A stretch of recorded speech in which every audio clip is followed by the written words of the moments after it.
ఏదైతే హైడ్రా కూల్చేతుల్లో భాగంగా ఈ రోజు Madhapur Ayyappa society 100 road feet road మధ్యలో ఉన్న ఈ బిల్డింగ్ ఏదైతే ఉందో దాని కూల్చివేతకు సంబంధించి this lands belongs to Y Anant Reddy and Sridhar Reddy. So survey number 70 trespassers will be prosecuted. So ఈ Anant Reddy and Sridhar Reddy land belongs to అని ఉంది కదా, ఈ సర్వే నంబర్ తో ఉన్న ఏదైతే బిల్డింగ్ ఉందో ఆ బిల్డింగ్ ని హైడ్రా కూల్చివేతల్లో భాగంగా బఫర్ జోన్ లో లేనందున తర్వాత అక్రమంగా కట్టడం నిర్మిస్తున్నారని దాంట్లో భాగంగా ఈ రోజు ఆ బిల్డింగ్ ని కూల్చివేతకు మొత్తం సర్వం సిద్ధం చేసి ఆల్రెడీ కూల్చివేతలు జరుగుతున్నాయి. ఇప్పుడైతే చిన్న ఉన్న జేసీబీ వచ్చి ఫస్ట్ అండ్ సెకండ్ ఫ్లోర్ ని కూల్చేస్తుంది. అండ్ ఎల్బీ నగర్ నుంచి బాహుబలి క్రేన్ వచ్చిన తర్వాత మొత్తం బిల్డింగ్ ని డిమాలిష్ చేసే ఛాన్సెస్ ఉన్నాయి. సో ఈ అనంత్ రెడ్డి మరియు శ్రీధర్ రెడ్డి ఎవరైతే ఉన్నారో మరి వాళ్ళ రియాక్షన్ ఎలా ఉంటుంది, ఎందుకంటే ఇంత పెద్ద కట్టడం అనేది దానికి ఎవరు కట్టినా ఎవరు నిర్మించుకున్నా కూడా డబ్బులతో కట్టుకుంటారు. బట్ దానికి సంబంధించి పర్మిషన్స్ తీసుకున్నామా, గవర్నమెంట్ దగ్గర నుండి మనకు అన్ని సర్టిఫికేట్స్ క్లియర్ గా ఉన్నాయా, మరి హైడ్రా ఉన్న పరిస్థితుల్లో మనం కట్టడం నిర్మిస్తున్నాం, ఫ్యూచర్ లో మనకి ఏమైనా ప్రాబ్లం అయ్యే ఛాన్సెస్ ఉన్నాయా, సో ఇలాంటివన్నీ చూసుకొని ఒకసారి గవర్నమెంట్ దగ్గరికి వెళ్ళి ఆశ్రయిస్తే బాగుండేది. బట్ అలాంటిది కాకుండా ఇలా సీదా వచ్చి వాళ్ళు కూల్చివేసే సిచ్యువేషన్ దాకా తీసుకురావడం అనేది ఖచ్చితంగా అది వాళ్ళకు మాత్రం నిరాశను చేసినా కూడా గవర్నమెంట్ మాత్రం హైడ్రాలో బాగా దీన్ని కూడా వదిలిపెట్టనని ప్రతి విషయాన్ని గుర్తుంచుకొని చేస్తుంది. చూడాలి.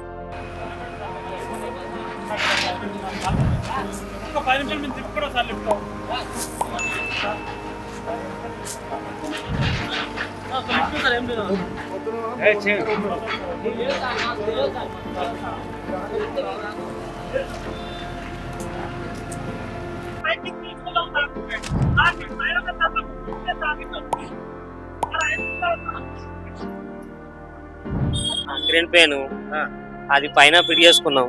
ఈ బిల్డింగ్ కూల్చివేసే బిల్డింగ్ లో ఉందా? ఉందన్న, 5వ ఫ్లోర్ లో ఉందన్న. మేము ఫిట్ చేసుకుంటామని రిక్వెస్ట్ చేస్తాను అన్న. మాది మేము ఎత్తుకొని పోతాం, దాని మీద మేము బతికేది ఆధారం మాది. మేము కూల్ చేసుకుంటాం. బిల్డింగ్ ఓనర్స్ ఏం కాదా మీరు? బిల్డింగ్ పైన మా మిషన్ ఉంది, మా మిషన్ తీసుకుని ఆగండి. అంటే వాళ్ళు ఏమంటారంటే మిషన్ తీసుకోవడానికి ఒక 10 నిమిషాలు సార్.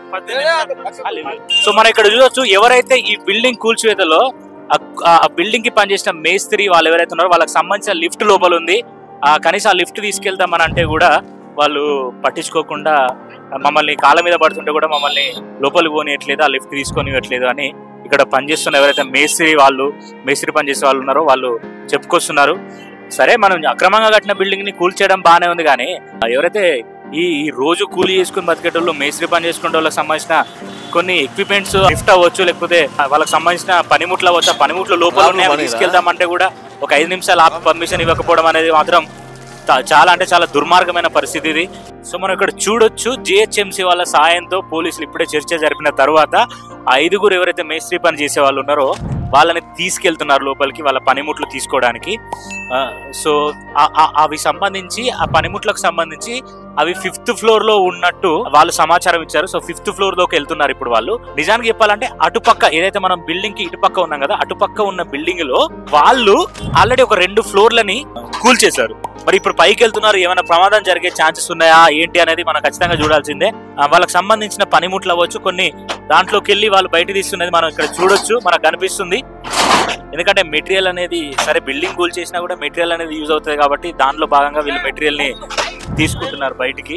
బాహుబలి క్రేన్ ఉందో ఈ బాహుబలి క్రేన్ వచ్చి ఈ 6 అంతస్తుల భవనాన్ని కూల్చివేయడానికి వస్తుందన్నమాట. మనం చూడొచ్చు విజువల్స్, ఇక్కడ కనిపిస్తున్న విజువల్స్ ని.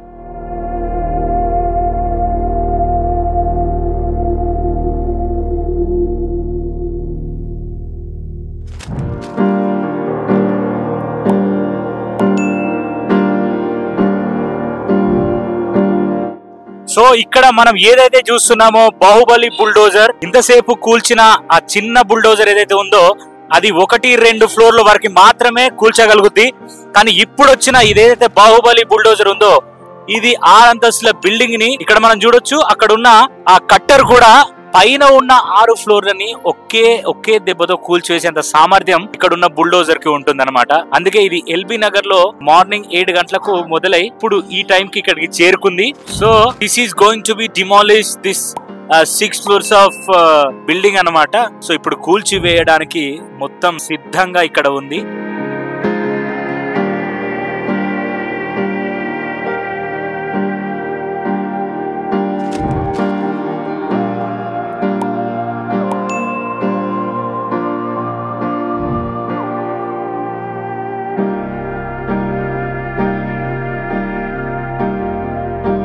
ఏంది అంటే ఇక్కడ మీరు వాచ్మెన్?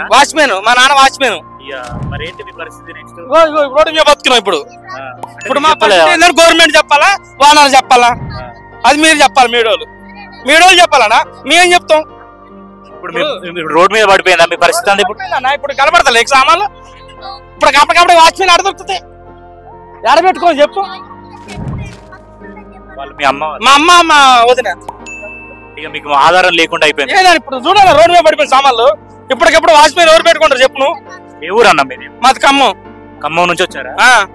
ఎన్ని రోజులు అయితే ఇక్కడ పని చేయబట్టి? సంవత్సరం అయితే వాచ్మెన్ చేయబట్టి. సంవత్సరం కూడా కాలే. ఎంత 7 నెలలు 8 నెలలు అయింది. అంటే ఇప్పుడు అంటే మీకు కనీసం ఓనర్ వాళ్ళని ఇక్కడ ఇట్లా అవుతుంది రిప్లై ఇయ్యలే కదన్నా. అలా మాకే కాదు సుతర్ మేతులకి వేయలేదన్న. అంటే అలా పని చేసే వాళ్ళకి కూడా వేయలేదా? అది ఎవరికి ఇచ్చిందన్న? అసలు అది పేపరే రాలేదంటే ఇంతవరకు. మరి ఎట్లా ఇప్పుడు ఎట్లా మరి నెక్స్ట్ రోడ్డు మీద పడుతాం. మరి మేము చాలా చేస్తాం రోడ్డు మీద. గవర్నమెంట్ చేస్తాం చేయమని. మరి ఫోన్ చేసి మాట్లాడలేదా మీరు వాళ్ళకి? వాండర్ ఫోన్ ఎత్తుంది కదా అన్న. వాండర్ ఫోన్ ఎత్తే సమాధానం చెప్తాం. మేము రోడ్డు మీద ఉంటాం. మీరు వాచ్మెన్ గా ఒక సంవత్సరం పాటు చేస్తున్నారు. ఇట్లా సడన్ గా మరి మిమ్మల్ని ఇట్లా రోడ్డు మీద పాటిస్తే ఏమవుతారని ఓనర్ అని ఆలోచించాలి కదా గవర్నమెంట్. కావాలి కదా అన్న. వాండర్ వచ్చి మరి సామాన్లు బయట పెడతారు. ముందు సామాన్లు పెట్టుకొని బయట పెట్టుకొని అని చెప్పాలి కదా. ఆయన చెప్పలే కదా. మరి 2 రోజులు ముందు చెప్పి మీ సామాన్లు దొరుకుని పోండ్రా భయ్ మిస్ వాళ్ళు వస్తున్నారు అని చెప్తే మేము బాగా చెప్పుకుంటాం చదువుకుంటాం. ఇప్పుడు వచ్చి సడన్ గా పేపర్లు పోయినాయి. డబ్బులు కూడా పోయినాయి అలా. అంటే ఆ బిల్డింగ్ లో మంచం కింద పెట్టిన 15,000 పోయినాయి. మా అమ్మ 15,000 పెట్టిందంట మంచం కింద. ఇప్పుడు 15,000 కనపడతలేదు. మా అమ్మ దాచుకుంది 15,000.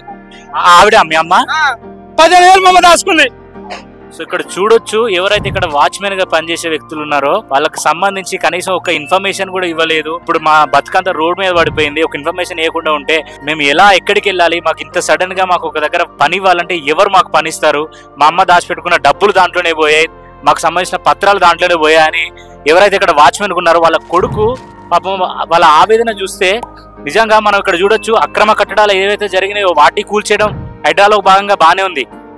కానీ దీని వెనకాల ఎవరైతే పని మనుషులు అవ్వచ్చు, దీంట్లో వేసిన మేస్త్రీలు అవ్వచ్చు, దీనికి సంబంధించిన వాచ్మెన్లు అవ్వచ్చు, ఇంకా దీనికి పనిచేసి డబ్బులు ముట్టని వాళ్ళు ఎంతో మంది మాత్రం దీంట్లో ఖచ్చితంగా అవస్థలు పడుతున్నట్టు మనకి ఇక్కడ కళ్ళకు కట్టినట్టుగా కనిపిస్తుంది. జీవితం ఏంటి అంటే ఎక్కడికి పోతారు మరి నెక్స్ట్? ఏమంటున్నారు ఇప్పుడు? ఎక్కడ తీసుకెళ్తా నుంచి అన్న పంపిస్తున్నా తెలియట్లేదు. అంటే ఎక్కడికి పంపిస్తా అంటున్నారు? ఎక్కడికి అమ్మ ఎక్కడికి పంపిస్తారు మిమ్మల్ని?